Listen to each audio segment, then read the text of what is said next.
One thing Kansas State cannot do in 2026 is let Houston take the wheels off this team, something that happened 2 years ago.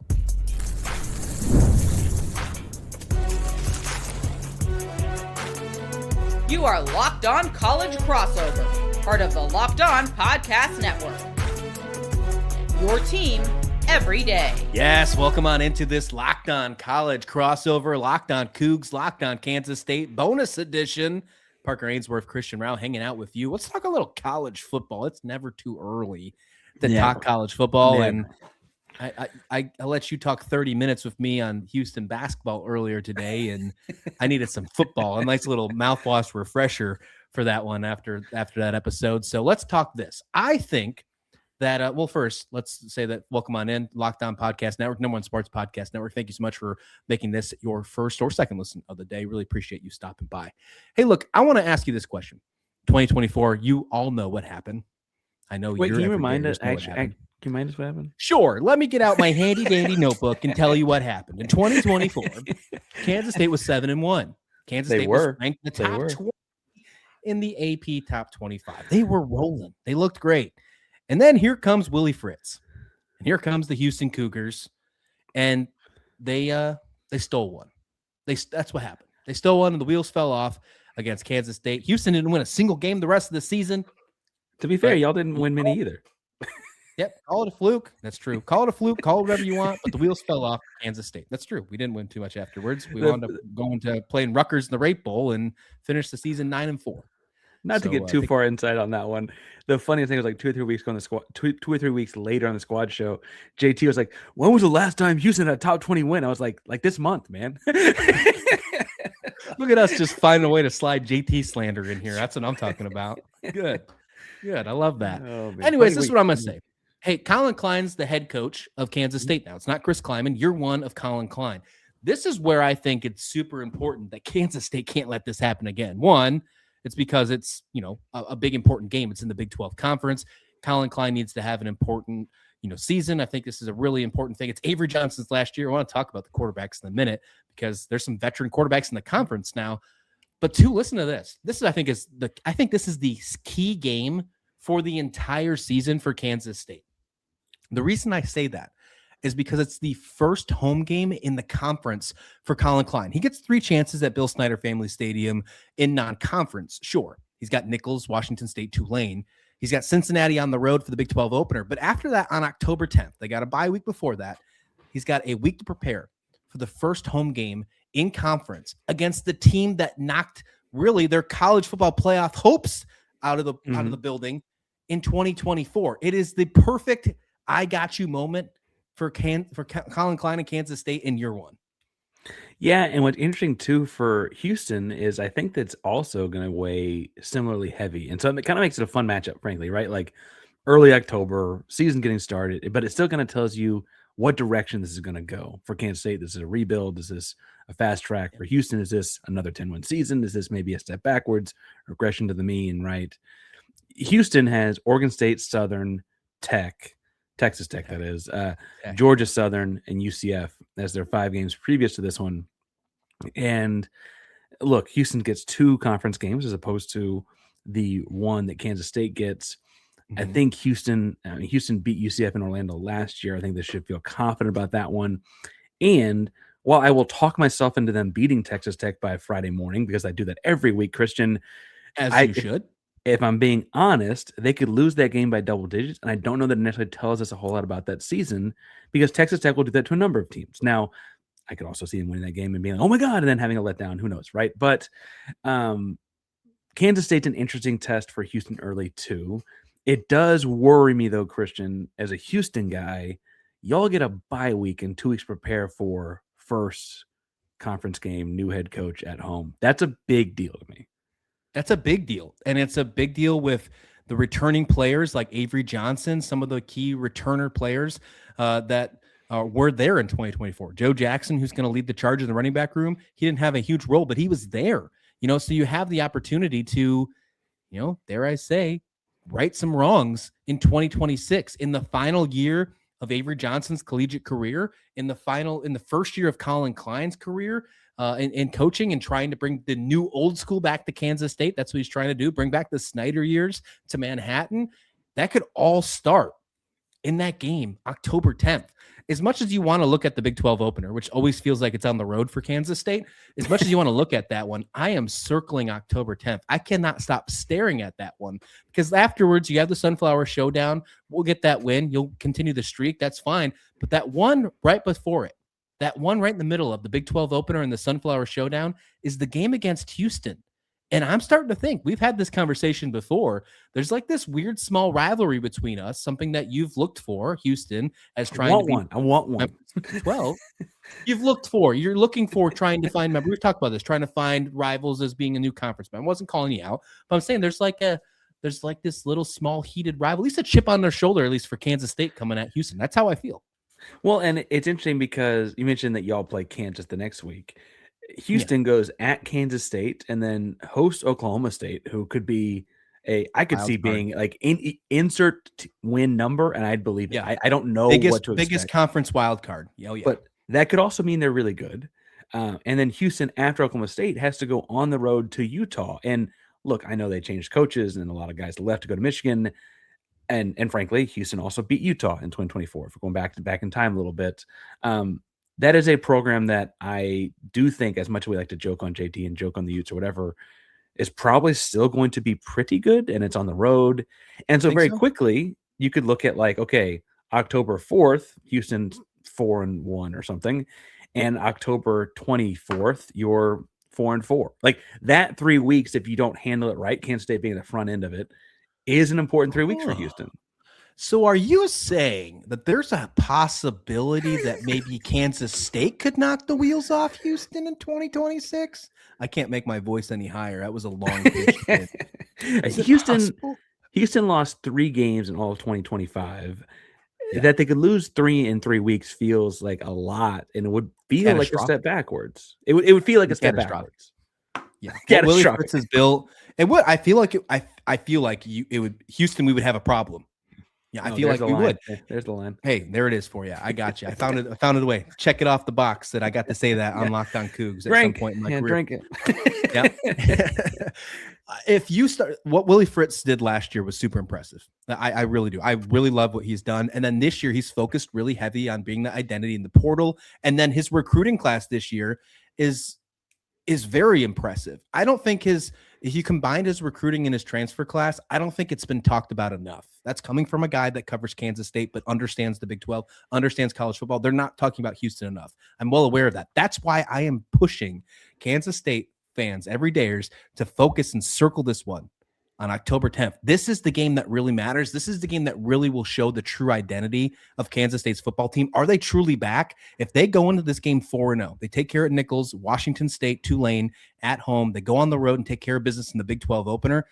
While you're settling and marinating being 4-0, that game against Houston on October 10th is going to mean so much for this program.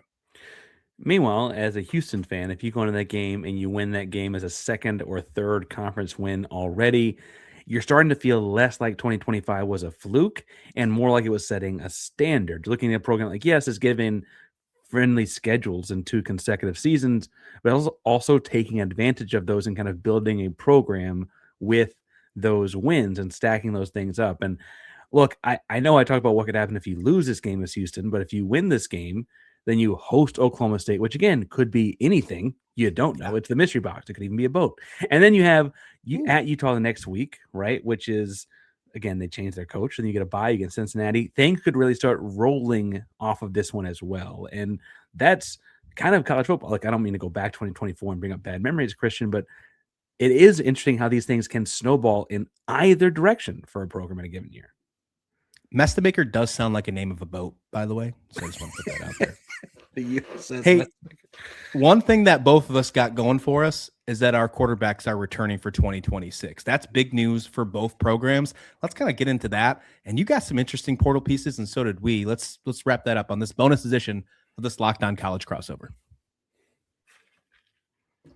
But first, this episode of Locked On College Crossover is brought to you by Indeed. Hiring isn't always finding someone willing to take the job. It's about finding the right person with the right background who can actually help your business move forward. And if you want candidates who match what you're looking for, well, guess what? Indeed sponsored jobs is the move for you, because instead of shopping, the right person stumbles across your post, and Indeed helps you match with quality candidates by boosting your job listing to people who fit your specific criteria like skills, certifications, and location. If I was hiring, I wouldn't want just someone who could help. I want somebody with real experience who can jump right in. And with sponsored jobs, your post gets seen by candidates who actually fit. That's exactly what you need. And here's the stat that says it all. In the minutes that I've been talking to you, just a minute that I've been talking to you, companies like yours have made 27 hires on Indeed, according to Indeed data worldwide. So if you're hiring, spend less time searching and more time interviewing candidates who check all the boxes with Indeed sponsored jobs. Listeners of this show, either Locked On Coogs or Locked On Kansas State, will get a $75 sponsored job credit to help get your job premium status it deserves at Indeed.com/podcast. That's Indeed.com/podcast. Terms and conditions do apply. Indeed.com/podcast. Hiring will do it the right way. Do it with Indeed. This episode's also brought to you by FanDuel. I don't know about you, Parker, but I've been loving curling, and the Winter Games are officially here. And if you're anything like us, you're locked into events that are only get to seen on the biggest stage every 4 years. That's why following the Winter Games on FanDuel just makes sense. From medal counts to individual events to finding your angle on the sports you care about the most. That curling I'm talking about, going for gold, baby.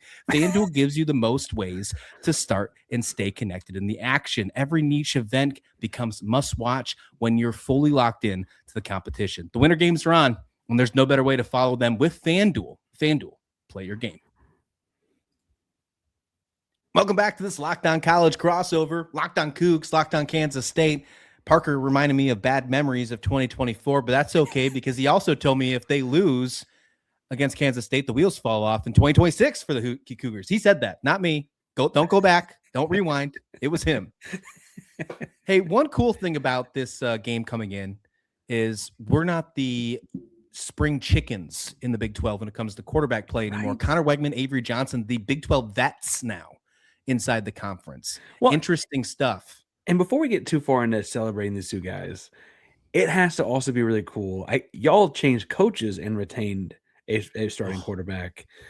Houston retaining a starting quarterback when, as Kelvin Sampson told us the other day, we're a poor school. Like, truthfully, I think it's worth noting, like, this is really cool for both programs and does not happen that often anymore. You get to retain a successful starting quarterback.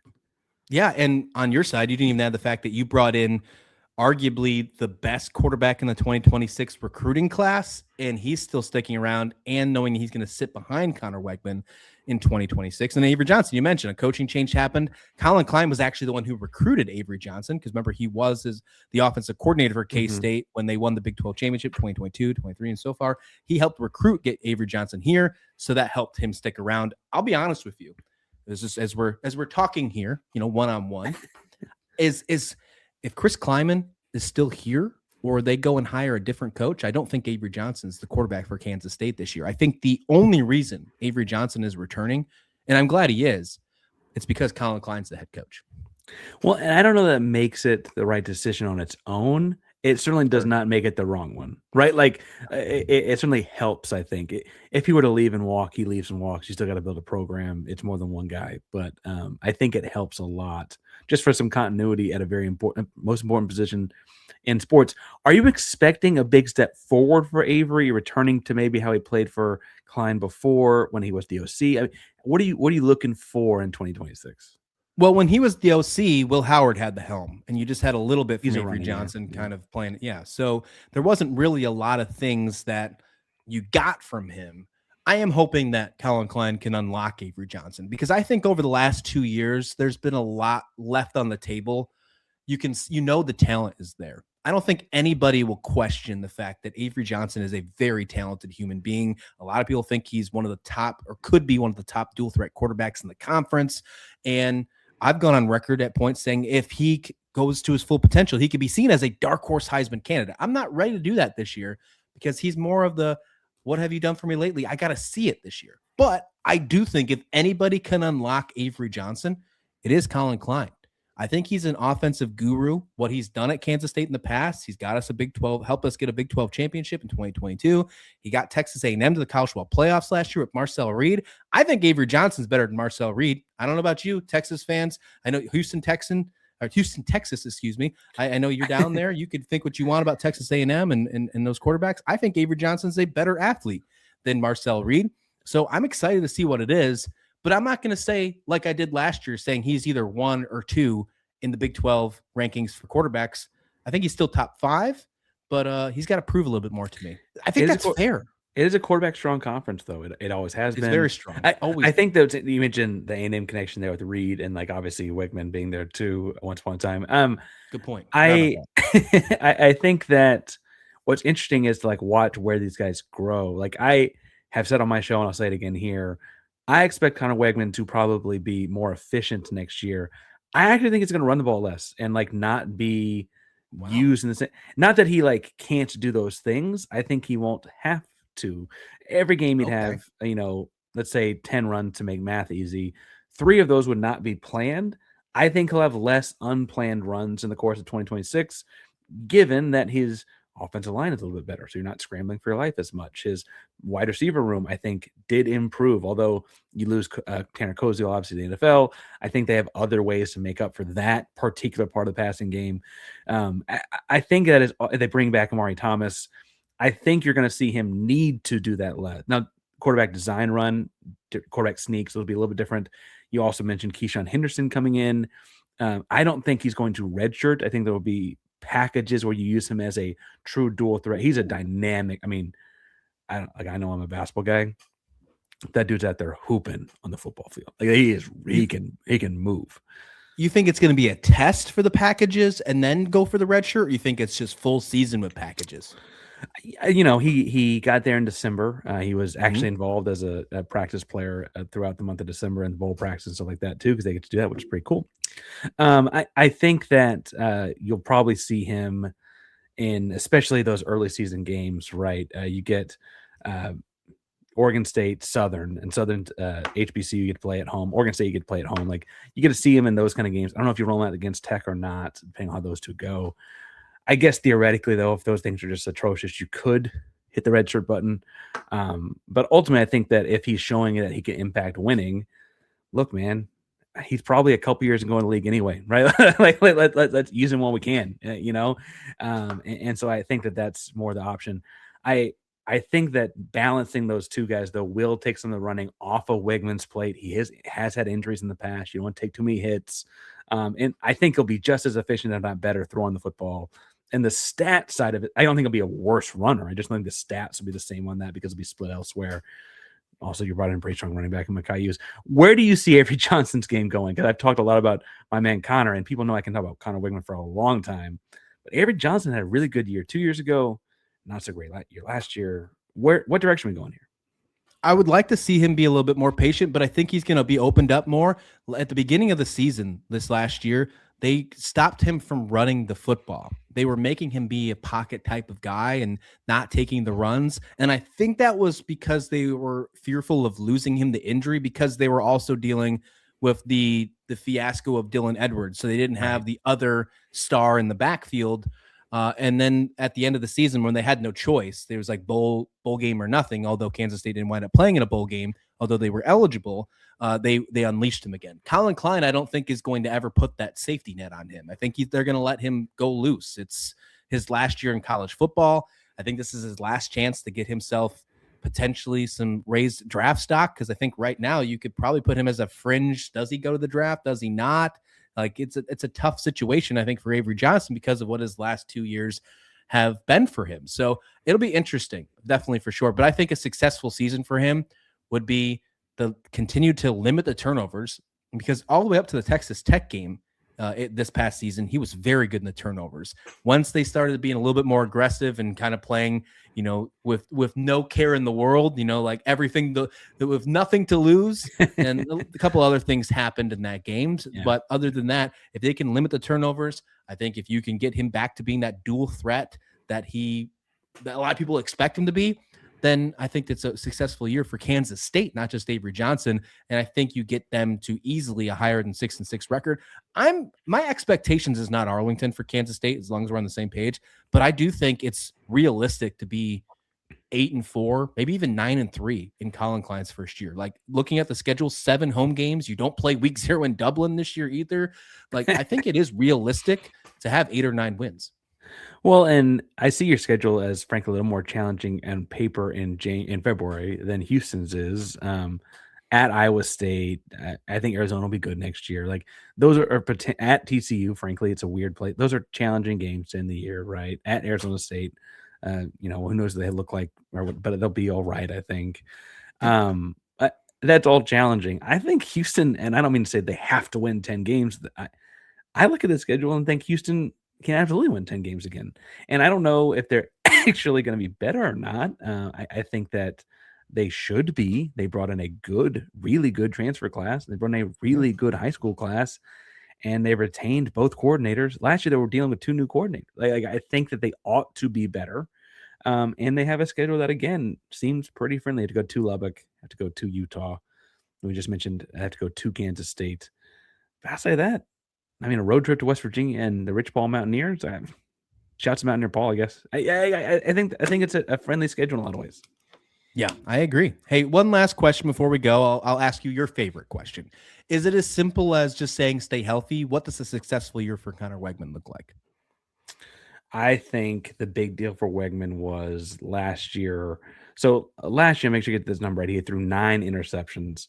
He threw 4 of them in one game and 3 of them in another. And I think the big deal is, like, when things are going sideways, not letting them snowball. And that's really hard to quantify, Christian. I don't mean to say that's an easy fix, but there will be moments in, just because one of them was Tech, let's just say it's Tech again. There'll be moments in that game where it's like, hey, you need to stop the bleeding. Let's give ourselves a chance here, right? And, like, is he able to do that? Look, I have a real appreciation for the kid's toughness. He probably had something going on with his arm last year that we'll never know about. And he played through it. And he, I think, getting through all 12 games healthy is obviously also a big win for him, given his past. Let me tell you, you probably can wait because you're a Houston basketball fan, but I cannot wait for college football to start. And I'm certainly excited for October 10th. I'll be there in mid-April too. Give me but I'll be there too. Okay. All right. Fine. Hey, reminder that there is a basketball game on Saturday if you want to watch it on Peacock, 4:00 Eastern time, 3:00 Central, Houston, Kansas State. Will it be a fun one? I'll let you decide that one. Hey, thanks for watching this Locked On College crossover. Please like the video. Please subscribe. And we'll see you back here next time, either on Locked On Coogs or Locked On Kansas State.